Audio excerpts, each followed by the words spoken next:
আমার যারা সহযাত্রী অলরেডি উঠে পড়েছে বিদায় থেকে, তো প্রত্যেক অনেক এর পাশাপাশি হোস্টেলে যারা বর্তমান আবাসিক রয়েছে এবং বেশ কমিটি যারা এই উদ্যোগ নিয়ে আজকের এই এত সুন্দর অনুষ্ঠানের আয়োজন করেছে তাদেরকে আমার আন্তরিক ধন্যবাদ এবং কৃতজ্ঞতা। আমি আজকে সকালে বলছিলাম যে আজকে সম্ভবত করোনা পিরিয়ডগুলো বাদ দিলে মেবি হয়তো ফিফথ ফেয়ারওয়েল অনুষ্ঠান চলছে। তো চারটে ফেয়ারওয়েল অনুষ্ঠানেই সঞ্চালকের ভূমিকায় ছিলাম। আজকে সেখানে আমারই আজকে ফেয়ারওয়েলের সময় এসে গেছে। তো সকাল থেকেই সত্যি বলছি মানে একদমই মনটা খুবই ভারাক্রান্ত যে এবার হয়তো বিদায় ঘন্টা বেজে গেছে, চলে যেতে হবে, কিন্তু এটাই নিয়ম। তবে এটুকুই বলি, একসঙ্গে হোস্টেলে ঢুকেছিলাম, ভানুদা আছে এখানে, একসঙ্গে ইন্টারভিউ দিয়েছিলাম। শানিদা তো অলরেডি ছেড়ে দিয়েছে, তো সেই জন্য নেই, আজকে থাকতে পারলে ভালো লাগতো। তো এই হোস্টেলটাকে সর্বদা একটা পরিবারের মতন হিসেবে দেখেছি।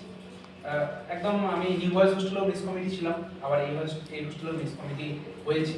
তো চেষ্টা করেছি মেস কমিটি হওয়ার পরে এই ভাবনা চিন্তা ছিল হোস্টেলের জন্য যদি কিছু নতুনত্ব ইউনিক কিছু করতে পারি, চেষ্টাও করেছিলাম। হয়তো সবটা পেরে উঠতে পারিনি। যারা বর্তমান মেস কমিটি হচ্ছে তাদের অনুরোধ করবো যদি আগামী দিনে হোস্টেলের জন্য ইনোভেটিভ কিছু ভাবনা চিন্তা করা যায়। তবে এটাই বলি যে হোস্টেল আর মেস দুটোর মধ্যে কিন্তু একটা পার্থক্য রয়েছে। আমি জানি প্রত্যেকেই এখানে ট্যালেন্টেড, প্রত্যেকেরই একটা কোয়ালিটি রয়েছে, সেটা নিয়েই তারা এখানে আসে। কিন্তু তার বাইরেও প্রত্যেকের কাছে আমার অনুরোধ থাকবে যারা বর্তমান আবাসিক রয়েছে, প্রত্যেকের মধ্যে যে এক্সট্রা অর্ডিনারি যে ক্যাপাসিটি রয়েছে সেইগুলোকে কাজে লাগিয়ে যদি হোস্টেলের কোনো ডেভেলপমেন্ট করা যায়।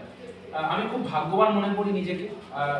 পিজি হোস্টেলে তো ছিলামই, কিন্তু এখানে যখন আসলাম সত্যি আমি খুব ভাগ্যবান মনে করি যে এটা এমনই একটা হোস্টেল যেখানে সায়েন্টিস্ট, ইঞ্জিনিয়ার, যারা আর্টসের যারা ছাত্ররা রয়েছে তারা এখানে থাকে। আমি এই হোস্টেলে শেয়ার করেছি, আমার খুব মনে পড়ছে আমিনদা। তোমরা অনেকেই জানো হয়তো যে বিশ্বের 2% সায়েন্টিস্টের মধ্যে আমিনদা একজন ছিল। এটা আমার কাছে ভীষণ বড় একটা গর্বের জিনিস, তার সঙ্গে আমি রুমও শেয়ার করেছি। তো এই পরিবেশটা আমাকে সর্বদাই মোটিভেট করে এবং আগামী দিনে আমি চেষ্টা করব সোসাইটিতে বৃহত্তর জায়গায় যাতে এই যাদবপুরের যে কালচার, যাদবপুরে এই যে রিসার্চ করার হোস্টেলের কালচারটাকে ছড়িয়ে দেওয়ার জন্য। এবং এটা পিন্টু দায়িত্ব আগে বললো, আমাদের অনেক দায়িত্ব, শুধুমাত্র টিচিং লার্নিং নয়, আগামী দিনে দেশ সমাজ সেটাকে একটা জায়গায় পৌঁছে দেওয়ার জন্য আমাদের অনেক দায়িত্ব রয়েছে।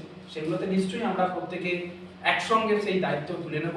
আর একটা জিনিস হচ্ছে আমি অনুরোধ করব যারা আজকে এখানে ফেয়ারওয়েল নিচ্ছে যে হোস্টেলে যখন ব্লক ডে আয়োজন করা হয়, আমি এটা ফিল করেছি ভীষণভাবে, সেখানে সংখ্যাটা হচ্ছে 4 থেকে 5। কিন্তু আজকে যারা কারেন্ট বোর্ডার্স এখানে রয়েছে তারা কিন্তু আয়োজন করে আমাদের জন্য। তো যদি একটু ভেবে দেখি, আমি তো চেষ্টা করবোই ভীষণভাবে, যদি শারীরিকভাবে অসুস্থ না হয়, খুব এনগেজ না থাকে, আমি ডেফিনেটলি প্রত্যেকটা ব্লক ডেতেই চেষ্টা করবো আসার জন্য। কারণ এটা আমাদেরকে অনেক কিছু দিয়েছে। তো আমরা যদি অন্তত পক্ষে ব্লক ডেতে আসি, আবার হয়তো সবার সঙ্গে দেখা হবে। আর অলরেডি হোস্টেলে একটা গ্রুপ রয়েছে, সেখানে আমরা নিশ্চয়ই যোগাযোগ প্রত্যেকে রাখবো এবং আগামী দিনে কিন্তু আমরা একটা বিরাট বড় জায়গাতে পৌঁছতে চলেছি। সবাই কেউ না কেউ কোনো না কোনোভাবে পৌঁছবে। তো আমরা একে অপরের কলেজে যাতায়াত করা বা ইন্টারাকশন যদি কোনো স্কোপ থেকে থাকে সেটা নিশ্চয়ই আসবে বলে মনে করি। আর আমার দুটো আবেদন থাকবে যারা বর্তমান মেস কমিটি বা আগামী দিনে দায়িত্ব নেবে। আমরা দীর্ঘদিন ধরে চেষ্টা করেছিলাম যে হোস্টেলে যদি একটা লাইব্রেরি ক্রিয়েট করা যায়। তো এসি আমরা বলে ব্যবস্থাও করেছি, মানে ব্যবস্থার জন্য বহুবার গেছি ডিন অফিসে, কিন্তু সেটা মঞ্জুর হয়ে ওঠেনি। অর্থাৎ এই দিকের যে এই যে পোর্শনটা রয়েছে, ফাঁকা পোর্শনটা, এখানে যদি একটা লাইব্রেরি করা যায়। আমরা টেম্পোরারি একটা চেষ্টা করেছিলাম, ওখানে যে কিছু বইপত্র রয়েছে, কিছু থিসিস রয়েছে। তো আমাদের অনেকেরই বইপত্র আমরা দেখবে শেষ সময় ভালো ভালো বইপত্র আমরা কিন্তু ডাস্টবিনে ফেলে রেখে দিয়ে চলে যাই। তো সেটা যদি আমরা লাইব্রেরি এখানে রাখতে পারি।